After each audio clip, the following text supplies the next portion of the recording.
오늘은 연중 27주일이자 군인주일입니다. 군인주일에 기억해야 할 말씀이 수확할 것은 많은데 일꾼은 적다. 그러니 수확할 밭의 주인님께 일꾼들을 보내주십사고 청하여라 하시는 말씀입니다. 우리 사회의 젊은이들이 줄어들고 성당도 마찬가지입니다. 이 문제 또한 주 하느님께 도움을 청해야 할 문제입니다. 젊은이들은 군대에 있을 때 주님의 목소리에 귀를 기울이기 유리한 상황입니다. 오늘 미사 중에 젊은 군인들에게 복음이 잘 전파되길 기도하며 이 미사를 봉헌합시다. 오늘 말씀의 주제는 입당송 에스겔서의 말씀, 당신이 하늘과 땅을 지으시고 하늘 아래 모든 것을 만드셨으니 당신은 만물의 주님이시옵니다. 는 말씀입니다. 우리 젊은 군인들도 하느님께서 하늘과 땅을 지으시고 하늘 아래 모든 것들의 주인님은 하느님이시라는 것을 깨닫게 되어야겠지요. 만물의 주인님은 하느님뿐이라는 선언은 너무도 당연한 말이지만 이것을 하느님으로 돌리지 않고 저절로 당연히 이런 식으로 생각하거나 혹은 하느님의 자리를 탐내는 어리석은 조물들은 자기가 그 자리에 오르려고 하고 자기가 주인이라고 합니다. 그러나 얼마 가지 못해 그 어리석음이 드러날 것임을 하박국서는 말합니다. 언제까지 주님 살려달라고 부르짖어야 합니까? 언제까지 소리쳐야 합니까? 주님께서 환시 중에 대답하십니다. 분명하게 써라. 지금 이 환시는 정해진 때를 기다린다. 끝을 향해 치닫는 이 환시는 거짓을 말하지 않는다. 늦어지는 듯 하더라도 기다려라. 그것은 오고야 만다. 보라, 뻔뻔스러운 자를. 그러나 의인은 성실함으로 산다.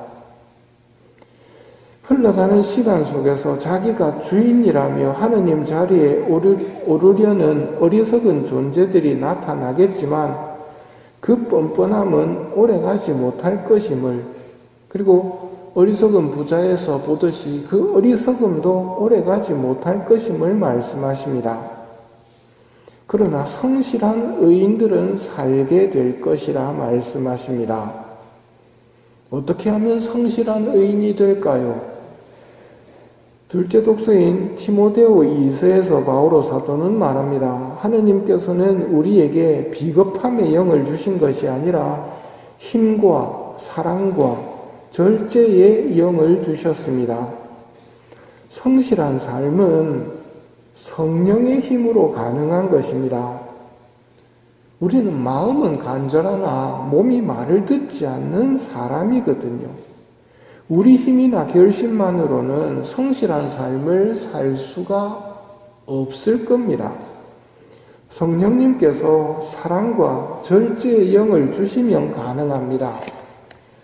그러니 꾸준하게 바쳐야 하는 기도 중에 하나가 성령님 도와주세요 하는 기도입니다. 또 심령 기도를 할 줄 아시는 분, 이상한 언어가 되시는 분들은 기도를 많이 하셔야 합니다. 기어다니는 애가 일어서면 비로소 이제 뭐가 시작됩니까? 걷기, 나중에는 달리기까지 시작이 되지만 일어서는 것은 시작일 뿐입니다. 그런데 심령 기도가 된다고 하고 그만둬 버립니다. 왜냐하면 나는 이제 심령 기도 할 줄 아니까.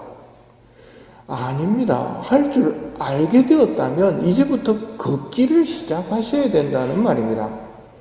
오늘 바오로 사도께서도 말씀하십니다. 그대가 받은 하느님의 은사를 다시 불태우십시오.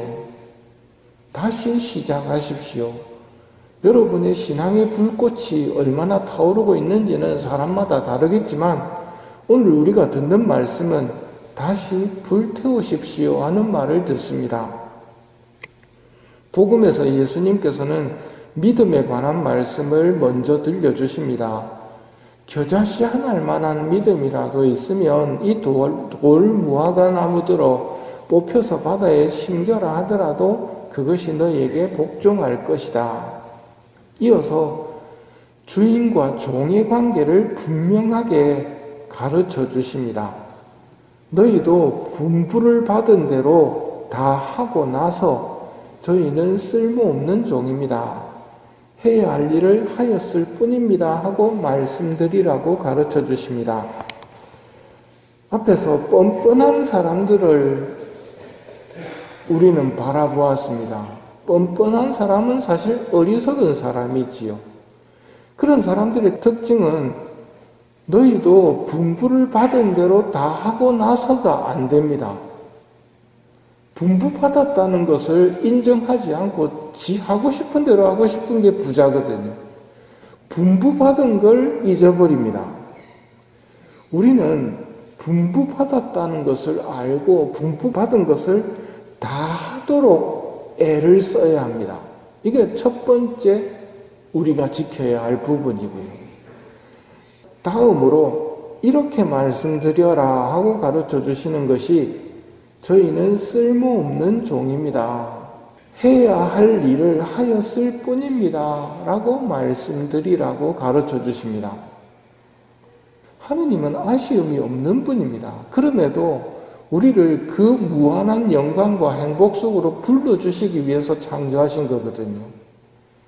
하느님께 우리가 드릴 수 있는 말은 겸손한 말을 기뻐하십니다. 저희는 쓸모없는 종입니다. 당연히 해야 할 일을 하였을 뿐입니다. 너무 어렵지 않나요? 물론 우리 힘만으로는 어렵습니다. 그래서 바오로 사도께서 힌트를 주셨지 않습니까? 성령님의 도움이 있으면 가능합니다. 성령님께 도움을 청하면 된다는 말입니다.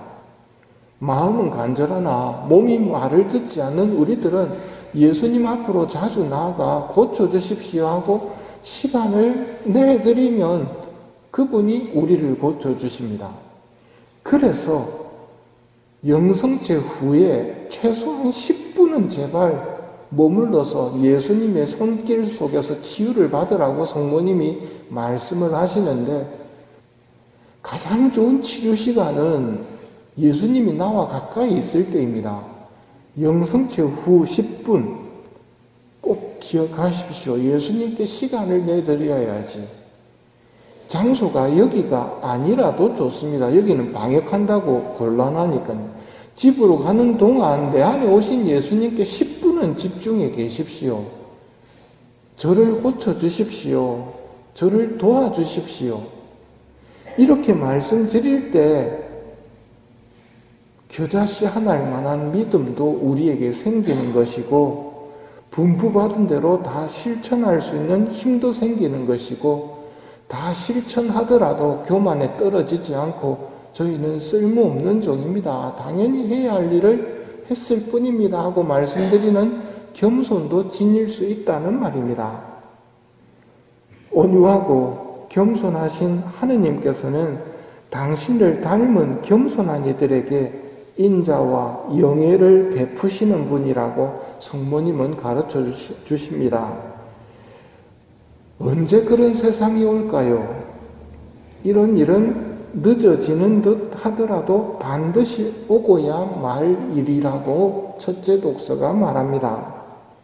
성령님의 지도하에 신앙생활을 하는 사람은 겸손의 길을 놓치지 않을 것이고 구원을 발견할 것입니다. 우리나라의 많은 젊은이들도 우리가 걸어가는 이 구원의 길을 발견하게 되기를 바라며 이 미사를 봉헌하도록 합시다.